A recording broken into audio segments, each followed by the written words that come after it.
Jadi pernah Rasulullah didatangi oleh iblis. Ini bisa kita baca di dalam kitab Syajaratul Kaun itu. Jadi ada iblis itu yang datang kepada Rasulullah. Dia menyampaikan bahwa saya pernah punya kejadian yang sampai hari ini tidak bisa saya pecahkan. Menurut saya ini misteri ya. Ya.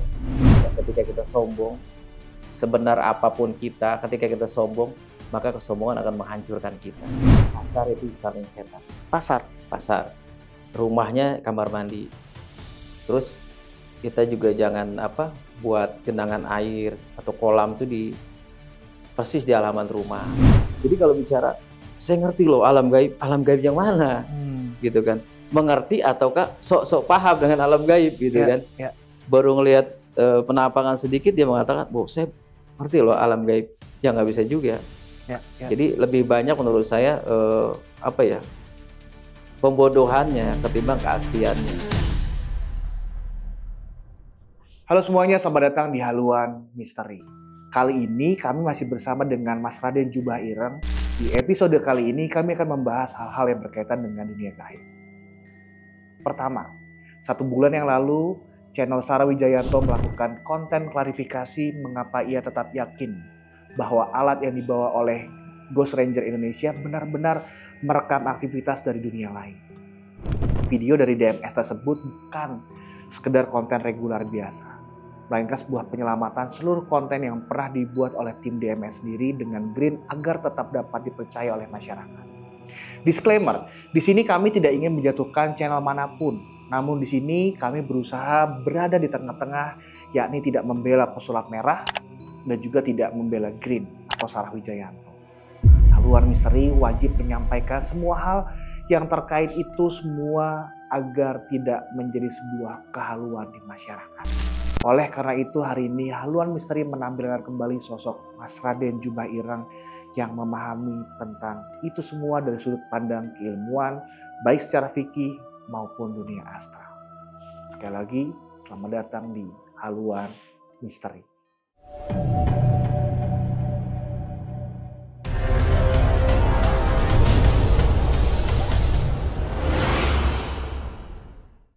Oke, Mas Raden, kita lanjutkan lagi obrolan kita dari episode sebelumnya. Kali ini karena Mas Raden ini menyandang dai dunia lain, dai alam gaib dan sebagainya. Saya di sini tuh sebenarnya adalah orang yang tidak begitu dulu saya percaya dengan dunia gaib, saya takut dengan kegelapan malam, tempat-tempat yang angker segala macam. Tapi karena pada akhirnya saya tidak pernah merasakan secara langsung, jadi saya nggak begitu percaya sebenarnya, Mas. Dan mungkin ini adalah pertanyaan-pertanyaan yang mewakili teman-teman semua yang ada di rumah atas ketidakpercayaannya mereka. Menurut Mas Raden itu makhluk gaib itu seperti apa sih, Mas? Alam gaib itu bagaimana dan seperti apa sih, Mas? Kalau kita bicara alam gaib, ini tentunya sangat luas ya. Yang dimaksud gaib itu yang mana? Karena kalau dalam bahasa Arab, al-gaib itu artinya tidak terlihat, tidak nampak, tersembunyi, dan tidak bisa dirasakan oleh panca indera. Oke. Dilihat dan dirasakan oleh panca indera. Nah, ketika kita melihat sesuatu penampakan, atau kita biasa melihat penampakan, kemudian kita menganggap bahwa kita sudah melihat sesuatu yang gaib. Ya, atau kita sudah masuk ke alam yang gaib. Ini terlalu dini menurut saya pendapat ini. Walaupun kita percaya adanya jin, tapi bukan semata-mata kita kemudian apa-apa kita libatkan jin yang berperan. Oke. Ya. Kenapa kita yakin adanya jin? Allah Subhanahu wa taala berfirman, "Wa ma khalaqtul jinna wal insa illa liya'budun." Tidaklah aku ciptakan jin dan manusia, kata Allah, illa liya'budun, kecuali untuk mengabdi, menyembah kepada Allah Subhanahu wa taala. Jadi tujuan manusia diciptakan dan jin itu untuk menyembah, mengabdi kepada Allah. Nah, kemudian siapa sih yang lebih paham dengan hal-hal yang gaib ini? Ya. Tentunya yang paham dengan hal-hal yang gaib ini, wallahul ladzi la ilaha illa huwa alimul ghaibi wasyahadah. Wallahul ladzi, dan dialah, kembali kepada Allah, dialah Allah yang paling mengerti dan hanya beliau yang mengerti sesuatu al-ghaib yang tidak terlihat, wasyahadah, dan yang kelihatan. Jadi yang gaib dan tidak kelihatan, ini Allah lebih paham atau lebih tahu gitu. Nah, ketika manusia cuma melihat penampakan, kemudian merasa, wah ini saya sudah bisa melihat alam gaib. Jadi terlalu dini. Fenomena yang terjadi ketika kita melihat misalnya ada sesosok pocong misalnya, Ya. ada sosok kunti misalnya, kemudian kita merasa sudah bisa melihat sesuatu yang gaib. Jin pada hakikatnya tidak akan bisa dilihat dengan panca indera, baik dilihat dengan panca indera ataupun sekarang dengan menggunakan alat-alat tertentu untuk mendeteksi keberadaan dari makhluk halus itu. Oke. Karena makhluk halus ini tidak berwujud. Ya. Nah, ketika tidak berwujud, tidak bisa makhluk halus ini diidentifikasi. Ya. Itu sudah mutlak, tidak bisa ditawar lagi. Terus gimana Pak kalau kita bisa merasakan? Nah, merasakan ini walaupun ada beberapa hal yang mungkin kita bisa merasakan, tapi kemudian tidak sepenuhnya ini menjadi 100% kebenarannya. Oke. Contoh begini, kita bisa nggak merasakan kehadiran atau keberadaan makhluk halus? Saya jawab bisa, tapi nanti ada kesimpulannya. Yang pertama, kita mencium bau-bau yang tidak sewajarnya di suatu tempat. Oke. Bau busuk di mana tidak ada bangkai. Bau harum bunga, tapi kita tidak pernah melihat adanya bunga di situ. Nah, ini ada kemungkinan ada makhluk halus ada di situ. Yang kedua, di rumah tangga yang selalu ribut, selalu dirundung masalah, yang kena penyakit, mungkin juga di situ ada yang dihuni makhluk halus di sekitar. Atau kemudian ada perasaan-perasaan merinding di situ. Ada kayak benda-benda yang bergerak, ada tiupan-tiupan angin yang tiba-tiba muncul di suatu rumah. Kemudian ini salah satu tandanya gitu. Tapi tidak kemudian ini menjadi 100% benar. Karena ketika ada orang yang punya masalah psikologi, ada masalah-masalah yang berat dalam dirinya, ini akan terbayang. Jadi dikit-dikit melihat angin yang kencang di dalam rumahnya, dia lihat ini ada penampakan. Ya. Wah, ini ada jin yang masuk gitu kan. Ya. Atau ada bau yang tiba-tiba, wah ini nih genderuwo pasti ada di rumah ini.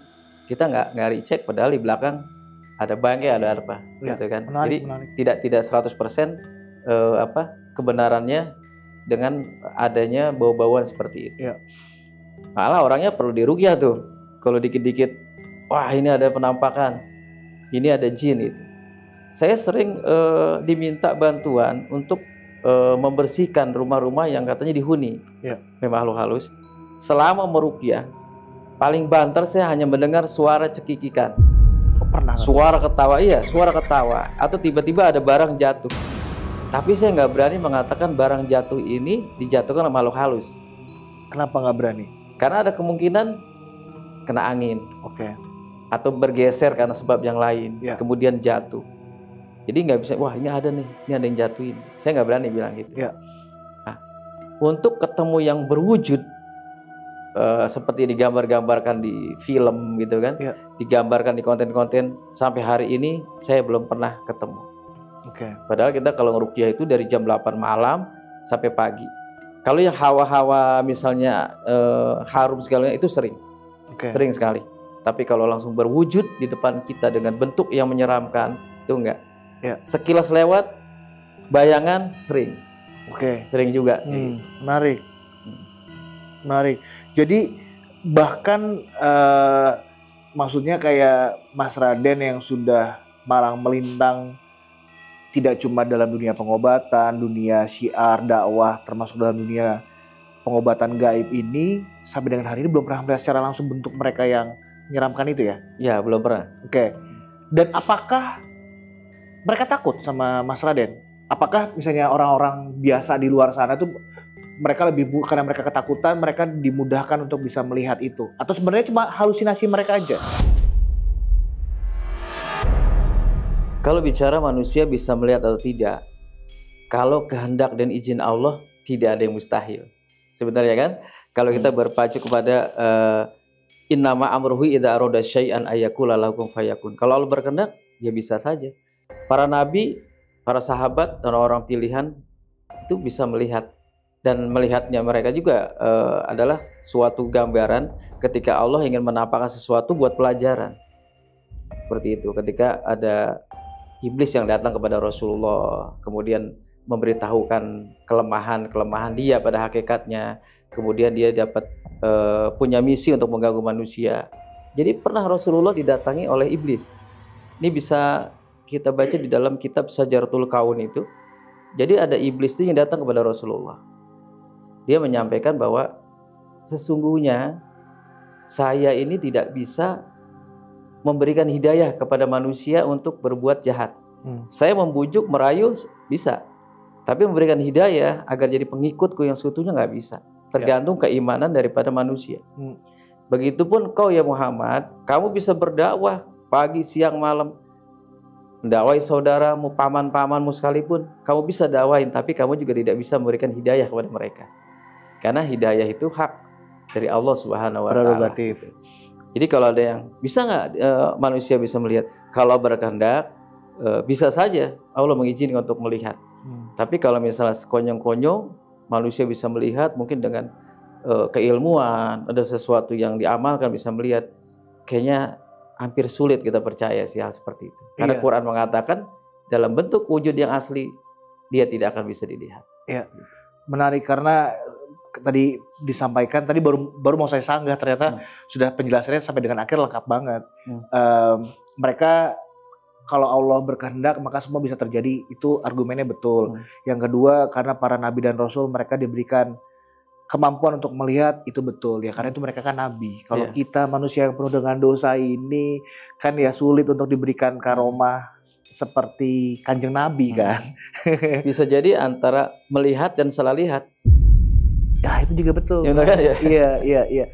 Jadi buat teman-teman semuanya, sekali lagi, kenapa kalau kalian suka berpikir, kok gue berani banget ya datang ke tempat-tempat angker, melakukan penelusuran, karena kita hampir tidak mungkin bisa melihat. Jadi rasa yang kita lihat itu, yang kita disampaikan sama Mas Raden hanya sekelebat, tidak pernah melihat secara langsung bentuk seremnya. Itu semua berangkat cuma dari ketakutan kita doang. Tidak pernah, hampir sulit dan mungkin untuk mereka menunjukkan wujud aslinya mereka ya. Iya.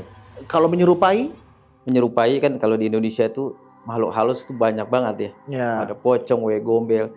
Ketika menyerupai dalam bentuk manusia terlihat masih bisa dilihat karena menyerupai manusia. Tapi bentuk asli nggak akan bisa. Oke. Saya pernah punya kejadian yang sampai hari ini tidak bisa saya pecahkan. Menurut saya ini misteri ya.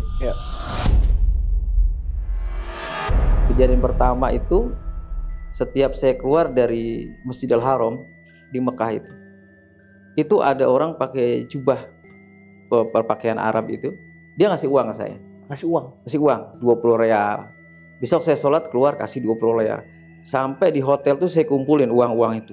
Dan saya tanya itu asli. Dah. Uang yang dapat dari mereka ini tidak saya belanjakan apa-apa, tapi saya kembalikan kepada para cleaning service yang nyapu tuh di sekitaran Masjidil Haram. Saya balikin lagi, saya kasih mereka.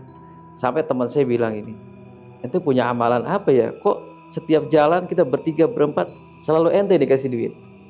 Nah sampai hari ini misteri itu tidak bisa saya pecahkan. Yang kedua terjadi di Jeddah. Pada saat cuaca lagi panas, kita berteduh di bawah pohon, karena sana pohon itu kan jarang ya, cuma ada beberapa aja. Itu orang ngaku dari Mesir, karena saya sempat nanya, min ain, beliau bilang minal Misri, dia dari Mesir. Dia bawa anggur di nampan itu, padahal saya lihat nggak ada tukang anggur. Dia panggil saya, dia minta ditemenin makan. Oh iya. Anggur itu. Jadi saya makan anggur, udah selesai. Dan dia pergi, saya juga pergi. Nah, jamaah nanya, Pak, saya cariin di mana sih, nggak ada. Saya di sini dari tadi. Saya makan anggur kok sama bapak-bapak di sini. Nggak ada lah. Saya udah 2 kali lewat sini. Bapak juga sendiri katanya dari tadi. Nah, saya nggak bisa bilang itu jin atau apa. Tapi saya anggap itu rezeki dari Allah. Jadi saya nggak berani mengatakan jangan-jangan itu jin. Oh jangan-jangan itu malaikat. Ya mungkin kalau ada malaikat iseng amat ketemu sama saya, karena saya bukan orang bersih gitu kan. Iya. Ya mungkin ini rezeki Allah dari wasilahnya entah dari mana. Yang jelas memang saya tidak mengetahui orang jalannya kemana itu nggak tahu. Ya menarik. Padahal kan makanya juga disebutkan bahwa ada batasan antara dunia kita dengan dunia jin yang hampir sulit untuk bisa bersinggungan kecuali kalau kita tadi merasakan dan segala macam Iya, ya. merasakan. Dan saya setuju banget, jangan langsung tiba-tiba masuk ke kesimpulan bahwa oh ini pasti ada setan, pasti ada jin dan segala macam. Masih ada banyak penjelasan logis yang bisa dicari gitu ya. Seperti tadi barang bergerak mungkin ada fenomena tertentu, ada angin dan sebagainya gitu ya. Dengan deteksi kayak seperti tadi pun saya ada pengalaman juga. Daerah Bogor itu kan, Sentul itu. Jadi satu rumah sampai ngungsi. Karena dideteksi di rumah itu ada yang nunggu dari kamar tidur. Padahal rumah itu baru 2 bulan ditempatin. Deteksi pakai apa? Kayak alat itu semacam HP tapi agak besar. Oke. Jadi ketika dia jalan itu ada gambar di situ. Jadi ada gambar wujud kayak angin aja. Ya. Kalau kita lihat film Ghostbuster ya. Ya. Nah, itu kan gak wujud ya, kayak asap. Siap sumur juga ada. Dibilang ini ada yang menghuni, dibilang gitu. Akhirnya saya iseng juga tuh. Coba bawa ke mobil saya gitu. Akhirnya dibawa masuk tuh ke mobil saya. Ternyata ada juga. Tetap ada. Saya bilang, udahlah di mobil saya biarin aja lah, biar nungguin, saya bilang gitu. Walaupun saya sebenarnya tidak meyakini itu. Saya di gelombang-gelombang seperti itu sebenarnya bisa disetting, bisa dibuat juga. Alat semacam itu. Jangan sampai ini dengan alat ini, ujung-ujungnya nanti ini bukan hanya pembodohan, tapi berujung kepada penipuan kepada seseorang. Akhirnya orang yang ketakutan, akhirnya sanggup bayar orang untuk ngusir karena ada alat tadi itu. Gitu. Itulah yang memang kemarin itu sangat ramai antara Ghost Ranger Indonesia yang dibongkar sama Pesulap Merah. Bahwa alat-alat itu sebenarnya palsu, suaranya pun dari rekaman YouTube yang lain yang diputar karena suaranya sama dan sebagainya. Makanya sebenarnya mau saya tanyakan, memang apakah ada alat dengan bantuan teknologi bisa menangkap gelombang atau menangkap kayak film Ghostbuster itu menangkap makhluk gaib jin yang ada di sana? Sebenarnya kalau kita bicara keilmuan atau ilmiah, kita kan selalu mengadopsinya kepada Al-Quran ya. Ilmu apa yang tidak ada di Al-Quran? Tapi Al-Quran sendiri tidak pernah menjelaskan, bahkan tidak ada menjelaskan bahwa ada alat khusus yang bisa mendeteksi makhluk halus. Karena ketika Al-Quran mengatakan manusia ini tidak akan bisa melihat jin dalam bentuk wujud aslinya, karena jin ini adalah ghaib, tidak nampak, tersembunyi, tidak terlihat, tidak bisa diraba, dirasa, dilihat oleh panca indera, maka ketika ada yang mengatakan bisa, ini sulit dipercaya. Ini menurut saya ketika sudah menyimpang dari Al-Quran, kebenarannya tertolak menurut saya. Menarik. Karena pada akhirnya ketika ada orang merasa itu bisa, terutama kalau misalnya kontennya itu dari awal disebutkan bahwa ini adalah konten untuk hiburan. Betul. Jadi memang tidak ada salahnya. Apalagi zaman sekarang ini kan zamannya media ya. Udah tidak asing lagi gitu. Kita bikin konten, bikin apa dengan tujuan menghibur dan lain sebagainya. Saya kira nggak jadi masalah sih buat tontonan kita. Tapi ketika tontonan ini kemudian menjadi tuntunan, ini yang repot. Ya kan? Ketika tontonan jadi tuntunan, kemudian dipercaya dan diyakini, akhirnya apa? Bukan mencerdaskan tapi membodohi orang. Iya. Masalahnya kalau nggak salah dari YouTube channelnya Ghost Ranger Indonesia, mereka menyebutkan bahwa ini adalah 100% real dan nyata gitu. Kecuali gini, misalnya ada pendapat mengatakan bahwa ini asli loh dan ini bisa. Ketika dia bisa mempertanggungjawabkan dengan riset-riset tertentu, kemudian juga ada orang-orang yang berkompeten di bidangnya, ahli agama dan lain sebagainya, kemudian ternyata benar dan dibenarkan, mungkin bisa dicoba seperti itu. Gitu. Silakan misalnya ngadakan riset, ini benar loh. Nah, carilah orang-orang yang memang berkompeten di bidangnya, kemudian hadirkan para ulama. Mungkin kalau di Indonesia perwakilan MUI ya, dihadirkan, ini benar nggak bisa begini, gitu. Walaupun nanti juga ketika MUI mengatakan iya, ya bukan berarti itu kemudian mewakili seluruhnya kan gitu. Betul, karena zaman sekarang kan tergantung pesanan juga. A bisa jadi B bisa jadi C, tergantung pesanan. Iya, menarik. Mas, aku pengen nanya deh, terkait dengan ada banyak orang yang ngelakuin lakon ya, mereka bersemedi, ngelakuin ritual segala macam di daerah-daerah angker, pegunungan dan sebagainya. terus mereka mau penarikan benda pusaka, itu gimana menurut Mas Raden? Kalau kita tirakat, karena zaman dulu juga ada namanya berkhalawat ya, itu tirakat di tempat-tempat yang sepi dan lain sebagainya. Inti mereka itu pertama adalah menjauhkan keduniaan atau zuhud. Yang kedua adalah ingin merasa lebih dekat dengan Al-Khaliq, dengan berzikir dan lain sebagainya. Itu sah-sah aja. Tapi ketika dia mengasingkan diri dengan tujuan-tujuan tertentu, misalnya ada pesugihan, mencari kekayaan, kemudian mencari kesaktian dan lain sebagainya yang tidak sesuai dengan syariat, tentunya sudah salah. Penarikan benda juga menurut saya ini apa ya? Jadi bisa aja sih orang yang punya kemampuan bisa menarik benda itu kan dengan ritual-ritual khusus gitu. Tapi tidak sembarang orang bisa menarik benda itu. Karena benda yang sudah tertanam itu juga biasa dikuasai oleh makhluk halus. Ya, kayak zaman dulu kan keris-keris sudah nggak bisa ditemukan lagi kan. Mau ditarik, walaupun ada settingan lebih banyak. Ya. Kadang tiba-tiba di pohon diambil ada keris, digali. Untuk yang keris-keris kecil itu, semar mesem segala macam. Sekarang saya kalau misalnya ada yang bisa narik nih, ya narik ke rumah saya lah, dia bisa narik di keramik saya bisa dapat, saya akuin luar biasa. Kalau dia, misalnya di tembok-tembok begini dia bisa ambil. Ya. Tapi kemudian tidak ada kru atau siapapun yang masuk ke ruangan itu. Jadi tiba-tiba kita langsung ngambil bahwa di sini ada keris, ada apa dan harus diambil. Tapi kalau semuanya tempat dia yang setting segala macam agak sulit. Ya. Akhir-akhir ini ada banyak banget konten-konten di sosial media, di YouTube itu yang lagi rame banget. Kalau Pesulap Merah, Mas Raden juga sudah mengetahui ya sepak terjangnya bagaimana mengungkap dukun-dukun palsu dan sebagainya. Yang kedua, ada satu orang namanya Ferry Irwandi. 3-4 bulan yang lalu dia menantang seluruh dukun yang ada di Indonesia untuk bisa menyantet dia. Siapapun yang berhasil menyantet dia maka akan diberikan uang senilai 1 miliar dan mobil Alphard waktu itu.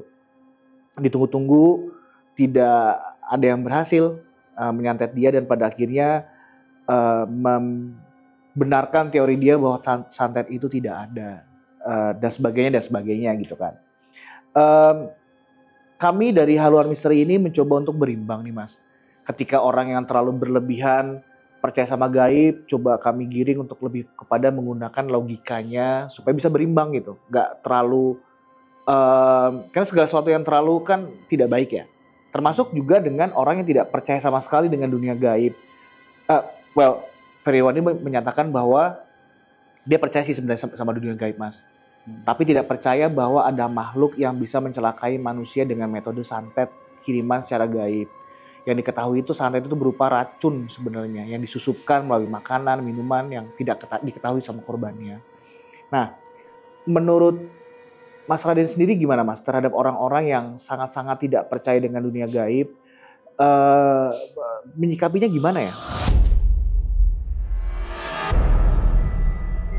Ya, kalau bicara percaya kepada yang gaib, sebenarnya kita harus wajib ya percaya kepada yang gaib. Oke. Walaupun nanti jangan dibelokkan gaibnya kemana gitu. Di dalam surah Al-Baqarah ayat pertama itu sudah disinggung.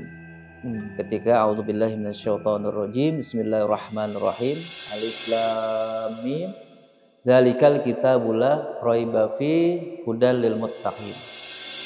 Ketika dzalikal kitab, itulah kitab sebagai petunjuk orang-orang yang muttaqin, hudal lil muttaqin, untuk orang-orang yang bertakwa. Kemudian siapa sih orang-orang yang bertakwa itu? Alladzina yu'minuna bil ghaib, yaitu mereka yang percaya, meyakini kepada hal-hal yang gaib. Bahkan ketika sudah percaya sama yang gaib nih, baru wa yuqimunas shalah, baru sholat tuh. Jadi tidak sholat dulu baru percaya yang gaib. Bagaimana kita sholat kalau kita tidak meyakini adanya Allah? Karena Allah itu hal yang gaib. Bagaimana kita sholat ketika kita tidak yakin bahwa Raqib Atid ini mencatat segala amal perbuatan kita? Jadi kita nggak semangat tuh. Ketika kita percaya adanya Allah, adanya para malaikat, adanya surga dan neraka, adanya alam pembalasan nanti di yaumil mahsyar, adanya alam kubur, kita nggak percaya, ya itu kita tidak akan beribadah tentunya. Jadi ketika kita percaya kepada gaib, adanya Allah, maka wa yuqimuna shalah, baru kita melaksanakan sholat. Kita ke sholat, Allahu Akbar, kita yakin Allah melihat kita, bahwa kita berada di hadapan Allah, maka kita khusyuk dalam sholat. Kita mau korupsi, majikan kita tidak lihat, bos kita nggak lihat, tapi kita percaya bahwa yang gaib mengawasi. Adanya Allah, ada malaikat yang mencatat. Suatu saat kita dimintakan pertanggungan jawab, dan yaumil kiamah nanti, yaumul mizan, pembalasan juga masih gaib. Jadi kan kita lebih banyak kepada yang gaib. Percaya adanya jin, ya kita juga harus percaya adanya jin dengan yang gaib. Tapi ketika kemudian percaya kepada yang gaib ini diplesetkan kepada hal-hal yang menurut saya berbau klinik gitu kan ya. Akhirnya mengembang kemana-mana. Seperti adanya apa istilahnya, penyakit yang dibuat dengan santet misalnya, atau guna-guna gitu. Kalau ada yang mengatakan saya percaya misalnya, mungkin orang itu juga mungkin pernah membuktikan atau pernah mengalami hal-hal seperti itu. Ada yang mengatakan saya tidak percaya dengan santet, ya mungkin juga dia tidak pernah mengalami gitu kan. Kalau saya pribadi ditanya percaya atau tidak, pertama saya tidak mendalami masalah santet, tapi mengobati orang yang katanya terkena santet, saya sering. Dan kadang-kadang memang di luar nalar kita ya, ketika dibacakan Al-Quran tiba-tiba dia muntah darah misalnya kan. Ketika dibacakan Al-Quran, dari yang tadinya lemes kemudian jadi sehat kembali. Ada beberapa pasien yang di rumah sakit itu menurut dokter itu penyakitnya medis gitu kan, tapi ketika kita ruqyah tiba-tiba sembuh, dan tiba-tiba menurut dokter kok seperti tidak ada keluhan seperti itu. Dan ini sering kita alami gitu. Jadi kalau misalnya kita berani, ya jangan terlalu berani, takut juga jangan terlalu takut. Kita menantang, ayo santet saya, kita nggak tahu juga kan kalau kita lagi apes juga kan. Ketika kita sombong, sebenar apapun kita, ketika kita sombong, maka kesombongan akan menghancurkan kita. Menarik.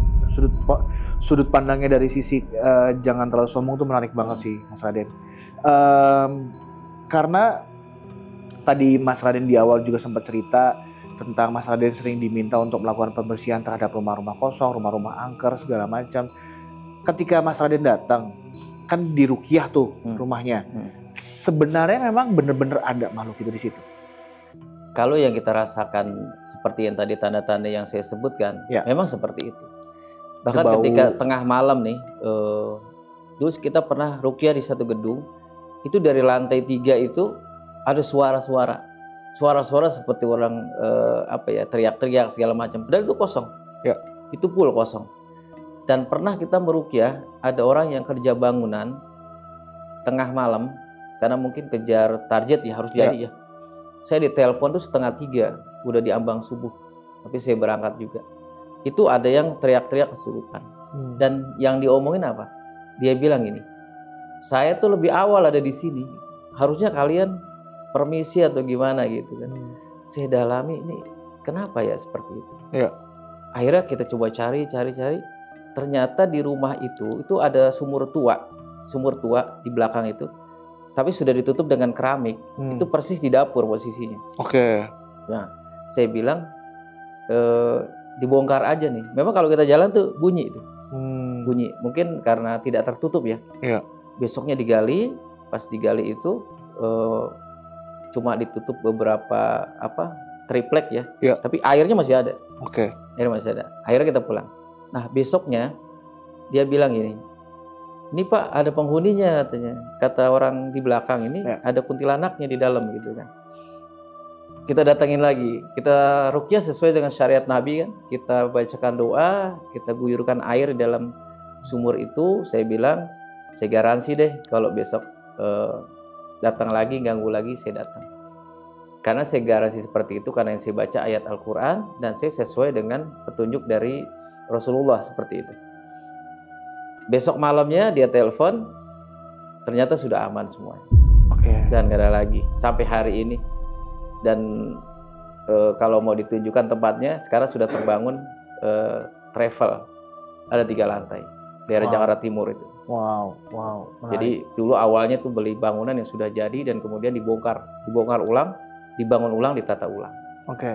Karena memang yang saya tahu ya, entah benar atau enggak, mungkin Mas Raden bisa membantu menjelaskan bahwa di salah satu kesamaan antara alam kita dengan alam mereka itu adalah sumber mata air.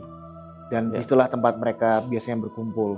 Makanya ada yang bilang kamar mandi nggak boleh gelap segala macam atau sering dibersihkan. Ya, atau sumber-sumber mata air termasuk salah satunya adalah sumur. Makanya kenapa banyak sumur-sumur yang katanya angker dan sebagainya. Ya karena itulah salah satu kesamaan antara tempat kita dan tempat mereka. Karena Nabi Muhammad sendiri kan mengatakan bahwa pasar itu istananya setan. Pasar. Rumahnya kamar mandi. Terus kita juga jangan buat genangan air atau kolam itu persis di halaman rumah. Seperti itu. Kemudian kalau rumah kita kosong, jangan pernah menaruh tempat tidur yang sudah siap pakai. Terus jangan menyalakan lampu di ruangan yang kosong, kamar-kamar yang kosong. Atau kalau bisa dibalikan tempat tidurnya. Karena nanti dihuni sama mereka. Itu banyak penjelasannya seperti itu. Oh gitu. Wow, menarik. Karena tadi kalau ngomongin tentang istananya mereka dan segala macam, di luar sana tuh ada banyak banget, Mas, yang cerita tentang yang namanya kerajaan gaib, satu tempat yang menghubungkan antara alam kita dengan alamnya mereka, di mana mereka bisa keluar masuk dunia mereka dengan dunia kita segala macam. Yang katanya kalau misalnya kita tidak sengaja melewati tempat itu, kita bisa masuk ke dalam alam gaib itu, terus kemudian hilang dan sebagainya. Menurut pandangannya Mas Raden gimana, Mas, tentang istana gaib itu beneran ada nggak sih? Sepengetahuannya Mas Raden, ada orang bisa berpindah dimensi karena nggak sengaja lewat tempat itu, gitu-gitu. Kalau bicara istana gaib, karena hidup kita ini kan sebenarnya berdampingan ya. Jadi alam manusia dengan makhluk halus ini berdampingan. Misalnya rumah ini ada rumah kita. Kita nggak tahu sebenarnya rumah kita ini tempat mereka juga. Sebelum kita bangun mungkin mereka ini sudah lebih dulu ada di situ. Entah itu berbentuk kerajaan, bentuk istana. Sehingga ketika kita bangun, mereka tuh merasa tertindih dengan bangunan kita, akhirnya mengganggu kita. Kalau saya membuktikan adanya istana gaib, saya belum bisa membuktikan.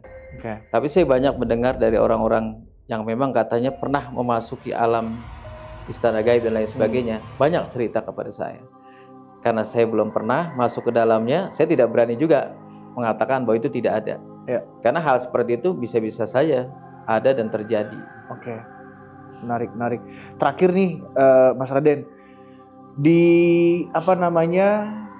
beberapa konten di YouTube itu banyak banget orang-orang yang melakukan yang namanya, mereka menyebutnya sebagai mediumisasi. Mediumisasi itu jadi makhluk gaib dimasukkan ke tubuhnya orang tertentu untuk dia menceritakan apa yang ada di sana dan segala macam. Pandangannya Mas Raden gimana, Mas? Atau mata batinnya dibuka jadi dia bisa melihat makhluk-makhluk gaib gitu? Sebenarnya kalau disebut mata batin, membuka mata batin sebenarnya adalah ketika orang itu ingin mendekatkan sepenuhnya dirinya kepada Allah, kepada Al-Khaliq. Dengan mata batin yang terbuka, dia lebih dekat sama Allah, kemudian pergaulannya lebih bermasyarakat, amal ibadahnya lebih banyak. Itu membuka mata batin yang sebenarnya. Bukan membuka mata batin untuk melihat hal-hal seperti itu. Nah, ketika ada orang dimasukkan, ya sama dengan kesurupan ya, hitung-hitungnya nanti ya. Kadang ada yang beneran, ada juga kru dari mereka ini yang pura-pura kesurupan. Ya. Kalau yang manggil kesurupan, biasanya memang ada rapalan-rapalan tertentu itu untuk memasukkan ke dalam tubuh seseorang. Tapi selama ini yang dimasukkan itu orang lain atau di luar komunitas dia, itu jarang terjadi. Iya, betul. Kebanyakan orang yang mengobati dengan ini dan itu, kebanyakan anak buahnya sendiri. Iya. Jamaah-jamaahnya sendiri. Ini kan yang kemudian timbul pertanyaan, ini beneran apa rekayasa gitu. Nah, kalau memang dia mampu melakukan itu, kita ambil orang di luar kita suruh masukkan ke si A atau si B. Kalau memang juga terjadi sama, ya berarti dia memang mampu untuk melakukan itu. Iya. Karena beberapa kali saya juga pernah ini sih, Mas Raden, ketika ada orang kesurupan, saya bilang coba masukinnya ke saya aja. Saya pengen tahu bisa nggak, jangan ke dirinya dia sendiri atau ke timnya segala macam. Coba mediumisasi ke badan saya, coba. Saya coba, cuma dibilangnya nggak bisa karena saya orang yang tidak percaya, karena saya orang yang terlalu berani. Jadi si makhluk-makhluk gaib itu tidak menampakkan diri ke saya. Terus jadi pertanyaannya kan, kalau begitu kita cuma modal berani aja. Makhluk itu tidak akan menunjukkan dirinya mereka kepada kita gitu kan.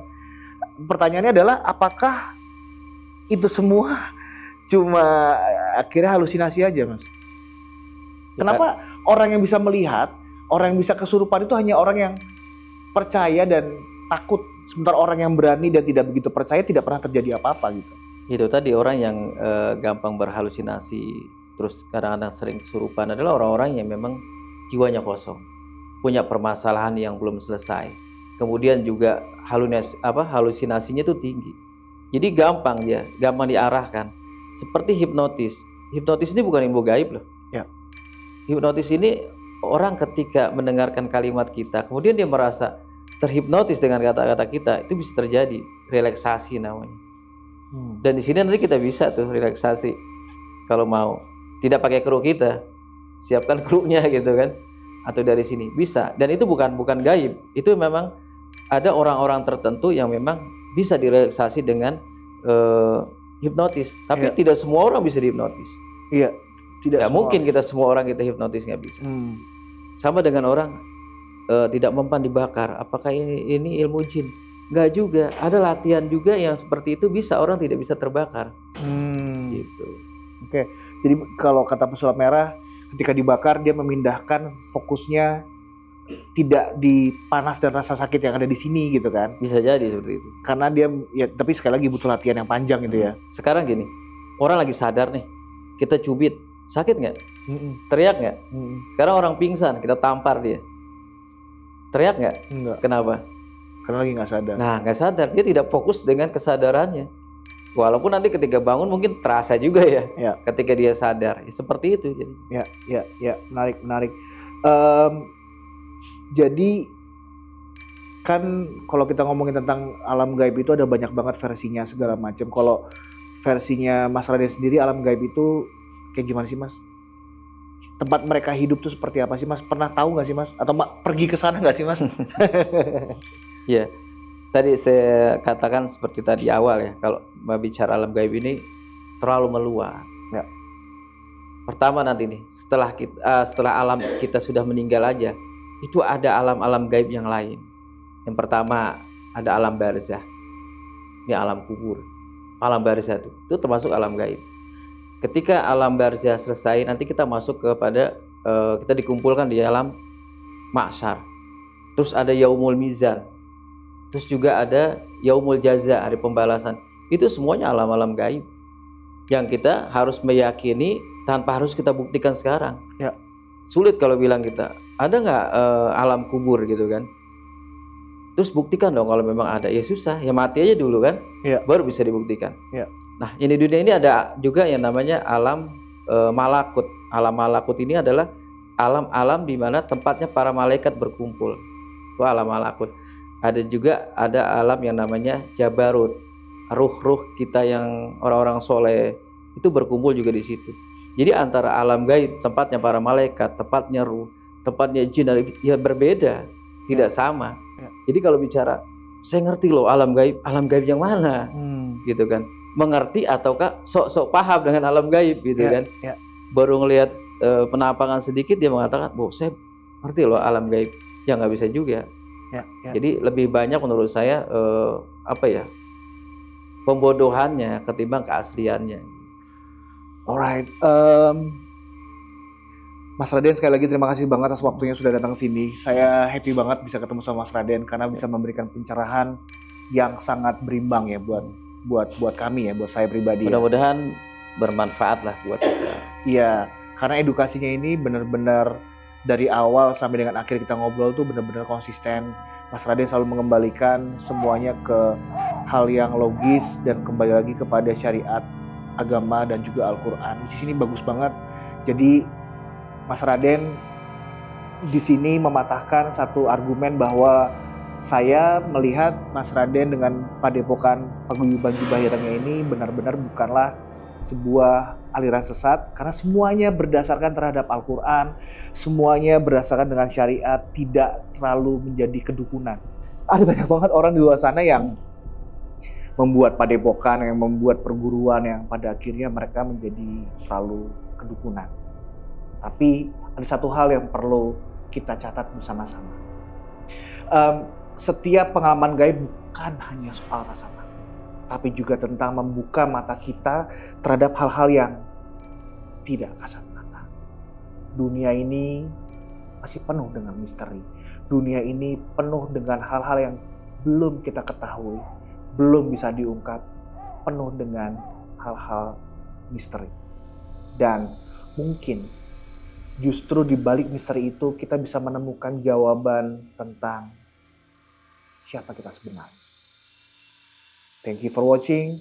Sampai jumpa di lain kesempatan. Sampai ketemu lagi di episode-episode berikutnya. Dan bye-bye.